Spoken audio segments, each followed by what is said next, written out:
საუკეთესო წლიური ანგარიშის და გამჭვირვალობის ჯილდოს კონკურსზე განაცხადების მიღება დაიწყო. ბარტას საქართველოში უკვე 6 წლიანი ისტორია აქვს და მისი მიზანი ქართული კომპანიების ანგარიშგებისა და გამჭვირვალობის ხარისხის ამაღლება. უფრო კონკრეტულად რას გულისხმობს ბარტა, რომელ კომპანიებს შეუძლიათ მონაწილეობა მიიღონ და რა ფორმით გაიმართება წელს კონკურსი ჩვენ სტუმრებთან საქართველოს ეროვნული ბანკის პირველ ვიცე-პრეზიდენტთან ეკატერინე მიქაბაძესთან და მსოფლიო ბანკის უფროს კონსულტანტთან მართვის სფეროში ირინა გორდელაძესთან ერთად ვისაუბრეთ. მოგესალმებით. ძალიან დიდი მადლობა გადაცემაში სტუმრობისთვის. მე უკვე აღნიშნე, რომ ბარტას მრავალწლიანი ისტორია აქვს, დაახლოებით 6 წელია, თუ სწორად გვახსოვს. და მისი მთავარი მიზანი გამჭვირვალობისა და ანგარიშვალდებულების კუთხით კომპანიებისთვის გარკვეულწილად მეტი აქტივობის მიცემის შესაძლებლობა. მაგრამ საინტერესოა თქვენი გადმოსახედი და რა მიზანს ემსახურება ბარტა და მე უკვე ვისაუბროთ იმაზე, რა მოლოდინი გვაქვს ამ ნაწილში. დიდი მადლობა, მოგესალმებით, მივესალმებ მაყურებელს. ბარტა საუკეთესო წლიური ანგარიშის და გამჭვირვალობის ჯილდო საკმაოდ პრესტიჟული კონკურსია, როგორც აღნიშნეთ, უკვე 6 წელია იმართება და დღეს უკვე მე-7-ად გამოცხადდა. მიღება უკვე დაიწყო განაცხადების, ამაზე დეტალურად შემდეგ ვისაუბრებთ, მაგრამ ამ ეტაპზე მინდა აღვნიშნო, რომ ეს არის ძალიან მნიშვნელოვანი პლატფორმა, სადაც ქართული კომპანიები თავისი ანგარიშგების, გამჭვირვალობის, გაუმჯობესების ტენდენციებს აჩვენებენ, რაც ძალიან მნიშვნელოვანია ბაზარზე ზოგადად ანგარიშგების მაღალი ხარისხის დაწესებისთვის და ძალიან მნიშვნელოვანია კონკრეტულად ინვესტორების ნდობის ზრდის თვალსაზრისით და თუ უფრო კონკრეტიკაზე გადავალ, რა თქმა უნდა, ეროვნული ბანკის გადმოსახედიდან ეს მათი ფინანსებზე ხელმისაწვდომობის ზრდის ერთ-ერთი უმნიშვნელოვანესი კომპონენტია და კაპიტალის ბაზრის განვითარებას. ნაწილი ყველაზე საინტერესო ნაწილია, რომელიც ახლა ახსენეთ კაპიტალის ბაზრის. მაგალითად, რა სახის გავლენა აქვს ამ ტიპის კონკურსებს? მე გეთანხმებით ის, რომ ძალიან მნიშვნელოვანია და თან პრესტიჟული მე თვითონ კომპანიების წარმომადგენლების აზრი მეტნაკლებად ვიცი და სწორედ ამის გათვალისწინებით ვამბობ. თუმცა საინტერესოა ის, რაც ეხლა ყველაზე მეტად გვჭირდება ისი განვითარებას კაპიტალის ბაზარი.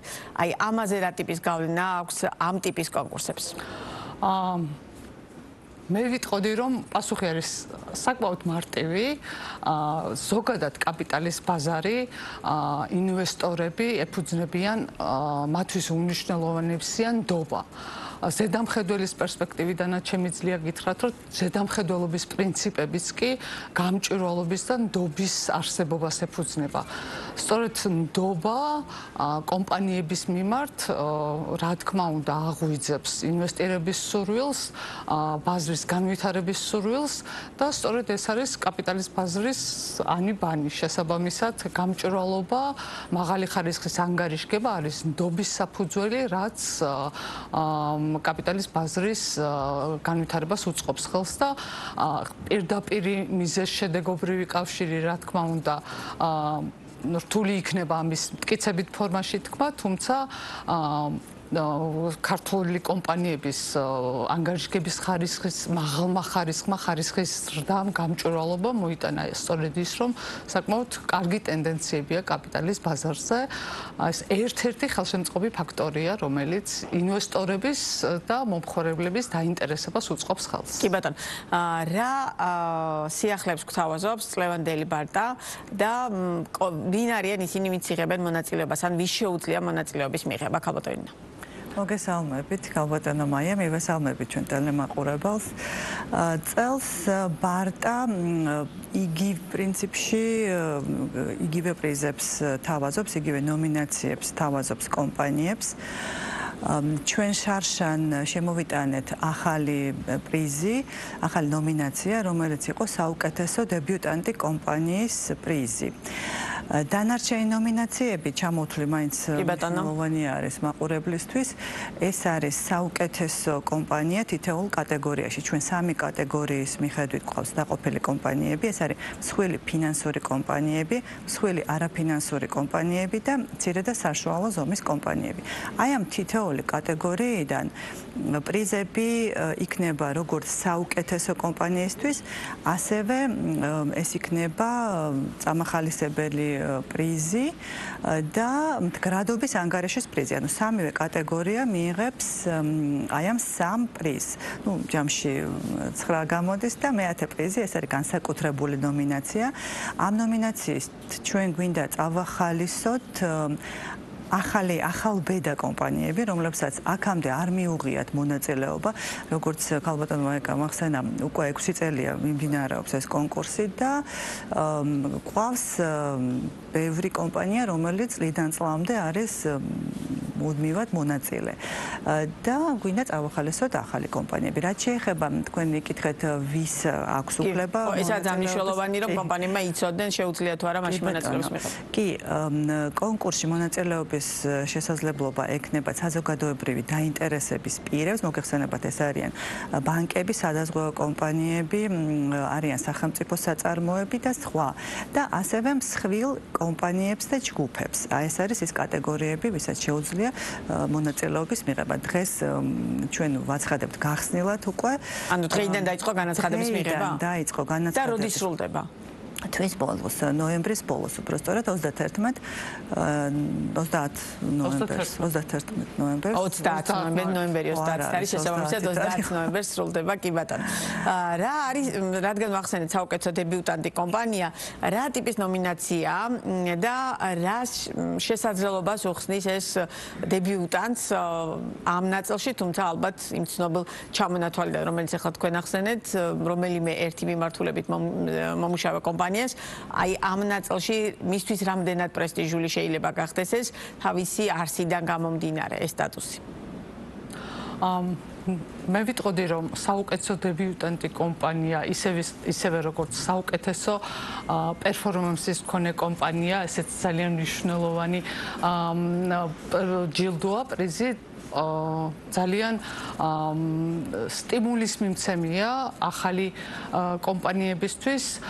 ეს ერთ მნიშვნელოვანი სიგნალია იმისა, რომ ბაზარზე ყავს კომპანიები, რომელთაც თავიდანვე შეუძლიათ მაღალი ხარისხის ანგარიშგების და მაღალი დონის გამჭვირვალობის ჩვენება და არა მხოლოდ უკვე კარგად დაფუძნებულ მყარად, ბაზარზე მყარად ყოფი კომპანიებისთვის არის ხელმისაწვდომი მაღალი დონის ანგარიშგების და გამჭვირვალობის სტანდარტების ჩვენება, არამედ ახალ კომპანიებსაც აქვთ ამის შესაძლებლობა. ეს თავისთავად ბაზრის საუკეთესო საერთაშორისო სტანდარტებთან შესაბამისობის ერთ-ერთი ყველაზე კარგი მაჩვენებელია. ის, რომ ახალ კომპანიასაც შესწევს ძალა ამ მაღალ სტანდარტებს უპასუხოს, ეს თავისთავად უკვე თავად ბაზრის ამ მიმართულებით ბაზარზე არსებულ მაღალ დონეზე მეტყველებს. თვითონ აი ეს მიმართულება რამდენად არის მნიშვნელოვანი თავად კომპანიებისთვის, რასაც ქვია გამჭვირვალობა, ანგარიშვალდება, ფინანსური ანგარიშვალდებულება. რას აძლევს ეს კერძო სექტორს და თავად ამ სფეროს წარმომადგენლებს? როგორც ქალბატონმა ეკამ უკვე ახსენა, გამჭვირვალობა ნიშნავს ნდობას და ყველა კომპანიისთვის უპირველესად მნიშვნელოვანია იმისათვის, რომ წარმატებას მიაღწიოს საერთოდ ყველა სფეროში ნდობა ბაზრის მონაწილეების, ყველა დაინტერესებული პირების და მხარეების ნდობა. აქ იგულისხმება არა მხოლოდ ინვესტორი, რომელმაც შეიძლება პოტენციურად დააბანდოს თანხა ფული კომპანიაში, არა მხოლოდ ბანკები, ბანკები, რომლებმაც შეიძლება სესხი გასცენ, არამედ ასევე კომპანიის მომხმარებლები, მიმწოდებლები, თანამშრომლები, ყველა დაინტერესებული მხარეები ვერ იქნებიან ნდობით გამსჭვალულები, თუ კომპანია არის დახურული, თუ ის არ არის გამჭვირვალე და თუ არ ამჟღავნებს ინფორმაციას მისი საქმიანობის შესახებ წლიური ანგარიშის თუნდაც ფორმით. კი ბატონო, სწორედ ამის გათვალისწინებით კითხავთ აქვე, რომ მაგალითად გრძელვადიან პერსპექტივაში თვითონ ამ კომპანიებზე როგორ შეიძლება იმოქმედოს აი ამ ჯილდომ და ამ კონკურსმა. ძალიან პოზიტიურად. პირველ რიგში ინვესტიციების მოზიდვის თვალსაზრისით ყველა კვლევა, რომელიც ჩატარებულა, ადასტურებს, რომ რაც უფრო გამჭვირვალეა კომპანია, მით უფრო მეტი ინვესტიცია შეიძლება მოიზიდოს მან. მაგრამ გარდა მაგისა, იცით, მსოფლიო ტენდენცია უკვე ესეთი არის, რომ გამჭვირვალე კომპანიებს თვითონ შეიძლება იყოს აი რაღაც კონკრეტულად შოკოლადის მომხმარება, რომელიც მიდის მაღაზიაში, შეიძლება იყიდოს უფრო ისეთი ნაწარმი, ისეთი კომპანიის ნაწარმი, რომელიც არის გამჭვირვალე და რომელიც ასევე არის შეგნებული და ინფორმაციას არ მალავს და ასე ვთქვათ, გარკვეულ სტანდარტს შეესაბამება მსოფლიოში. ნუ ესეც არის აღიარებული პრაქტიკა. თვითონ რადგან ინვესტიციების ნაწილს შევეხეთ, რამდენად შეიძლება სერიოზულად დავუშვათ ინვესტორების მოზიდვის კუთხით თვითონ კომპანიებს სხვა მასშტაბის შესაძლებლობები გაუჩინოთ, როდესაც მათ აქვთ ფინანსური ანგარიშვალდებულებისა და დავუშვათ იქვე გამჭვირვალობის მექანიზმები მაქსიმალურად უზრუნველყოფილი. საუკეთესო სტანდარტით ფინანსური თუ არაფინანსური ანგარიშგება, გამჭვირვალობის მაღალი სტანდარტი თავისთავად გულისხმობს იმას, რომ კომპანიაში ძალიან მაღალ დონეზეა საოპერაციო საქმიანობა, ძალიან მაღალ დონეზეა რისკების იდენტიფიცირების მექანიზმი და ამ რისკების მართვის ჩართო, ასევე მაღალ დონეზეა კორპორაციული მართვის ეთიკა, კოდექსი, თანამშრომლებთან მოპყრობა. ეს ყველაფერი არის ის თანამედროვე სტანდარტი, რაც ინვესტორებისთვის არის გარკვეული სიგნალი, რომელიც მათ კარს უხსნის კონკრეტულად კომპანიაზე, ბაზარზე და ზოგადად ქვეყნის ეკონომიკაზე. შესაბამისად, გრძელვადიანად აი ამ საერთაშორისო სტანდარტებთან, საუკეთესო სტანდარტებთან დაახლოება კომპანიებისთვის იმის მომცემია, რომ მათ თავისუფლად შეეძლებათ გასვლა როგორც ტრადიციულ ფინანსურ ინსტრუმენტებზე, ასევე კაპიტალის ბაზარზე. ეს არის სიგნალი ინვესტორებს. და ჩვენი საუბრის ბოლოს რა ტიპის ინფორმაციის წარმოდგენა ევალებათ კომპანიებს კონკურსში მონაწილეობის მიზნით და დავუშვათ გადაწყვეტილება როგორ მიიღება, პრინციპი როგორია, ანუ ამ წარმოდგენილი რაღაც გარკვეული გრძელი სიიდან ხდება მოკლე სიის არჩევა თუ როგორ ხდება ეს მექანიზმიც, რომ აუხსნათ მაყურებელს? ნუ რა თქმა უნდა, ყველა ანგარიშგება, რომელიც იწარმოება, ეს არის ფინანსური, არაფინანსური ანგარიშგება, მმართველობის ანგარიშგება, ESG გარემოს სოციალური და მმართველობითი, ასევე რა თქმა უნდა კორპორაციული მართვის და ასევე სამომავლო გეგმების შესახებ ეს ყველა ანგარიშგება კომპეტენტური, ძალიან მაღალ პროფესიონალური ჟიურის მიერ იქნება შეფასებული და რა თქმა უნდა შედეგები საკმაოდ საზეიმოდ გამოცხადდება ძალიან თვითონ დაჯილდოების ღონისძიება როდის იქნება? დაჯილდოების ღონისძიება იგეგმება 2026 წლის თებერვლისთვის. გასულ წელს 29 კომპანიამ მიიღო მონაწილეობა. ეს ბევრია თუ ცოტა?